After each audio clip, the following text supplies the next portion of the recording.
So imagine करो कि बेंगलुरु जहाँ पे हर छोटे से छोटे चाय ठेले से लेके फ्रूट ठेले से लेके किधर भी आपको यूपीआई और जो क्यूआर कोड्स है वो लगे हुए रहते हैं। वहाँ पे अब यहाँ लिखे हुआ होगा सामने की नो यूपीआई ओनली कैश। हाँ, ये रियलिटी होने वाली है क्योंकि बेंगलुरु में सब छोटे बिजनेस जैसे कि एक हर छोटा किराना से लेके बड़े बड़े स्टोर से लेके हर जगह पे लिटरली हर जगह पे जो भी है ना यूपीआई मतलब कि ऑनलाइन ट्रांजैक्शन सब कुछ बंद करने वाले है। और सब लोग बोल रहे हैं कि नहीं, कैश इज द किंग, अपने को कैश चाहिए। तो ये क्यों हो रहा, मतलब ये अच्छी हरकत है या फिर नहीं, बात करेंगे। तो ये बस एक लोकेलिटी में नहीं, राजाजी नगर से लेके व्हाइट फील्ड और बीटीएम तक भी जितने भी स्मॉल बिजनेस है सब लोग का यही कहना है कि सरकार जो है ना वो हर एक क्यूआर कोड के ट्रांजैक्शन को इनकम समझ रही, प्रॉफिट समझ रही। तो ये जो टैक्सेशन के नखरे हैं हमको इसमें, मतलब पहली बात तो ये है कि जानकारी है नहीं, और सेकंड बात तो ये है कि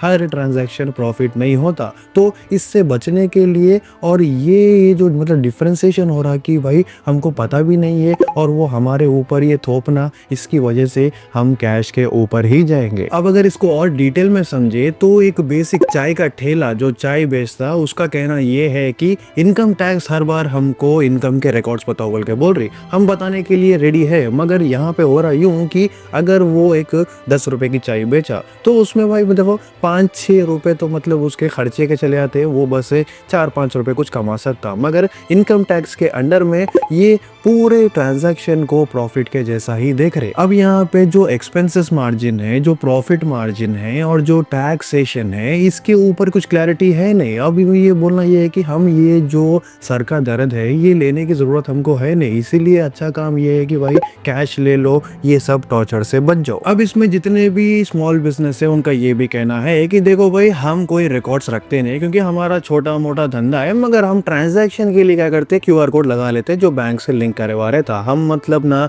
जीएसटी मेंटेन करते ना फिर एक रिकॉर्ड्स मेंटेन करते, और अगर कोई हमको गवर्नमेंट का ऑफिशियल कुछ पूछा तो भाई लिटरली हमारे पास कुछ भी रिकॉर्ड नहीं रहता, मगर ये जो ट्रांजैक्शंस है वो एक ही रिकॉर्ड रहता। तो बस उसके बेसिस पे पूरा एडअप कर देना और उसका जो एक अमाउंट बन रहा उसके हिसाब से टैक्स मारना, ये बहुत बेकार हरकत है। अब अगर इनकम टैक्स डिपार्टमेंट की तरफ से बात करें तो वो भी ना हर छोटे मोटे बिजनेस के ऊपर अटैक नहीं कर रहे, वो बस सस्पिशन पैटर्न्स, मतलब कोई ज्यादा पैसे का जो फ्लो है वो कर रहा और ज्यादा ट्रांजैक्शंस करा रहा, तो अगर कुछ सस्पिशन पैटर्न आ रहा या फिर एक जो रेड अलर्ट बोलते हैं वो जो इनकम टैक्स को आते रहता, अगर कुछ सस्पिशियस दिख रहा तो वो वैसे बिजनेस वालों को ही अटैक कर रहे, और वो उनकी तरफ से वैलिड है। मगर ये लोगों का कहना ये है, जो स्मॉल बिजनेस उनका कहना है कि भाई हमको लिटरली ये एक स्टेबल पैटर्न बोलते हैं कि कैसा यूपीआई को जो है ना इस्तेमाल करना, उसका जो टैक्सेशन है उसका मतलब जो प्रूफ है कि भाई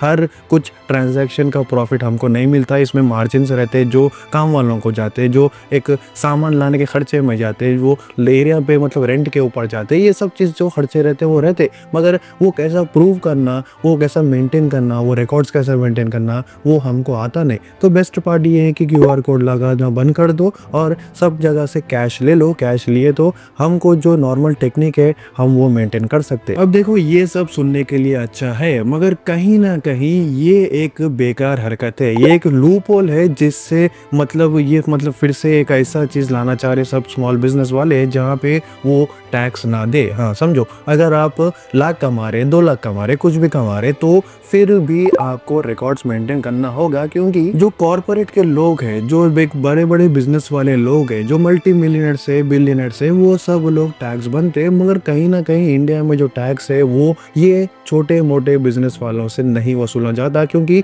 वो उनके पास रिकॉर्ड्स ही नहीं रहते। और जो डे टू डे कैश है ये बहुत गरीब वालों के लिए नहीं है, जो सच में मतलब एक 500,000 कमाते हैं इनमें, उनके लिए वास्ते नहीं। बहुत से ऐसे बिजनेस है जहाँ पे वो जो पैसा है वो अच्छा खासा आ रहा, मगर जो कैश है वो कैश में इसको मतलब पूरा रोटेट करके टैक्स से बचने की कोशिश करते। तो कहीं ना कहीं ये भी बहुत बेकार हरकत है। सो फिलहाल के लिए ये इशू बेंगलुरु में चल रहा, और ऐसा बोला जा रहा है कि दूसरे स्टेट्स में जैसे कि मुंबई हो या फिर हैदराबाद हो, तेलंगाना हो, और चाहे वो बंगाल हो और चाहे वो दिल्ली हो, यहाँ पे हर जगह पे जो जो स्मॉल बिजनेस है, जो छोटे मोटे धंधा करने वाले हैं, वो फिर से क्यूआर कोड्स को बंद करेंगे, क्योंकि बेकार का आर्ग्यूमेंट, बेकार की इन्वेस्टिगेशन वो पसंद नहीं कर रहे। मगर एक बात ध्यान में रख लो कि कहीं ना कहीं नहीं, वो हरकत गलत है, क्योंकि टैक्स से बचने के लिए पूरा ही उसको हटा देना ये बहुत बेकार हरकत है, जिसकी वजह से जो मिडिल क्लास आदमी है, जो बड़े बड़े धंधे करने वाला है, उसको इफेक्ट गिरता है, क्योंकि गवर्नमेंट जब टैक्स ज़्यादा पैसे आ रहे नहीं तो जो एक्चुअल में टैक्स बन रहा उसके साथ ज़्यादा वसूलन करती। सो अब एक कंक्लूजन में बात करें तो ये जो QR कोड से ये जो ऑनलाइन ट्रांजेक्शन हो रहे थे उसकी वजह से इंडिया की कहीं ना कहीं जो इकोनॉमिकल ग्रोथ है वो 100x हो जा रही थी, सच में बहुत ज़्यादा बढ़ रही थी। मगर इसको सडनली बंद करना या फिर इसको टोटली इग्नोर करना ये बहुत बेकार हरकत है इंडिया में। और इसके साथ साथ जो उनके जो कंसर्न्स है स्मॉल बिजनेस के वो प्रॉपर सही कंसर्न है, इसीलिए गवर्नमेंट को जो टैक्स डिपार्टमेंट है उनको बिना एक अच्छे तरीके से एक प्रॉपर पैटर्न या फिर एक प्रॉपर वर्क फ्लो ले लेके आना पड़ेगा, और ये जितने भी स्मॉल बिजनेस वाले हैं उनको समझाना पड़ेगा। तो ये चीज़ के बारे में आपका क्या कहना है? क्या आज के ज़माने में जब सब जगह पे QR कोड चल रहे हैं, सब जगह पे ऑनलाइन पेमेंट चल रहे हैं, तो ये यूज़ करना या फिर इसको बंद करना कौन सी अच्छी हरकत है? सब कुछ कमेंट करके बोलो, और अगर आप नए हैं वीडियो पे लाइक कर दो, और अगर ऐसे ही वीडियोस और देखना चाह रहे सब्सक्राइब कर दो।